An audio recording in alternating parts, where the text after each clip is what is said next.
Bonsoir à tous, j'espère que vous allez bien. Il y a un abonné qui m'a demandé si par exemple il a un visa visiteur. Il vient d'obtenir un visa visiteur et bien avant d'aller demander ce visa visiteur, il avait aussi joué à la TV Loterie. Et qu'après, il gagne, il est sélectionné à la TV Loterie en possédant déjà un visa visiteur. Qu'est-ce qu'il est censé faire? Est-ce qu'il doit annuler son processus, c'est-à-dire est-ce qu'il doit annuler son voyage pour dire laisse-moi d'abord aller à l'interview de DV Lottery. Si je gagne, le visa que je vais gagner est meilleur que le visa visiteur. Donc la personne m'a demandé mon point de vue. Je vais te répondre sincèrement. Moi je souhaiterais que si tu as un visa visiteur, que tu n'annules pas la procédure de DV Lottery. Ok?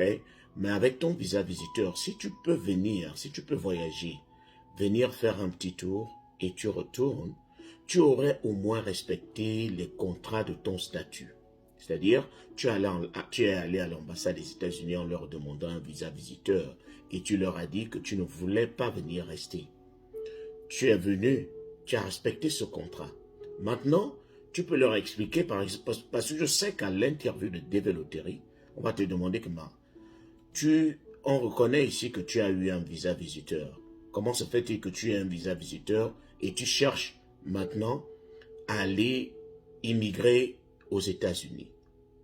Donc, ça va un peu contredire ton visa visiteur. Parce que dans ton visa visiteur, tu as eu à prouver que tu ne cherchais pas à venir rester aux États-Unis. Maintenant, comment tu peux annuler ton voyage et dire, bon, je veux maintenant aller rester?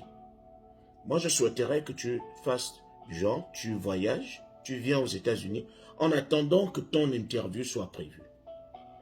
Maintenant, si ton interview te trouve, tu es déjà aux États-Unis, et lorsque tu vas remplir le document DS-260, on a la possibilité de dire le pays où vous voulez que votre interview se fasse. Si vous vous retrouvez aux États-Unis pendant qu'on a planifié votre interview, ou bien quand on a délibéré, quand on a donné les résultats et que vous vous retrouvez aux États-Unis, mentionnez quand vous allez remplir votre document, mentionnez que vous voulez que l'interview se fasse aux États-Unis puisque vous y êtes.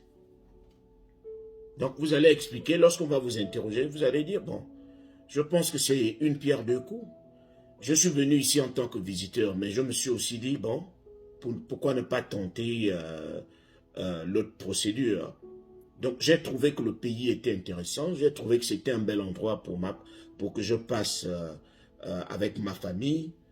J'ai trouvé que c'était un bel endroit où je pouvais améliorer mes conditions de vie, je pouvais préparer l'avenir de mes enfants. Donc c'est pour ça que j'ai joué à la DV Lottery.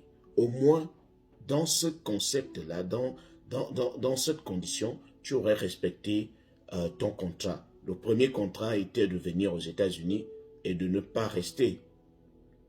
Maintenant, si les résultats te trouvent que tu es déjà de retour, tant mieux. Tu mentionnes seulement le pays. Et je suis sûr qu'à l'interview, lorsque tu vas partir à l'interview, on ne va pas te compliquer. Parce qu'ils vont comprendre que tu as d'abord respecté les contrats, tu as trouvé que le pays était intéressant, tu as trouvé que c'était un endroit propice pour toi, donc tu as joué à la DV Lottery. Tu passes. Au lieu de dire, bon, j'ai eu mon visa visiteur et subitement les résultats apparaissent. On va se dire, tu nous as certainement menti. Peut-être que même avec le visa visiteur, tu cherchais à aller rester aux États-Unis et ne pas revenir. Donc, cette stratégie me semble un peu plus logique, même si tout reste toujours à l'appréciation de l'officier consulaire, celui qui va t'interroger. Tout dépend de sa sensibilité.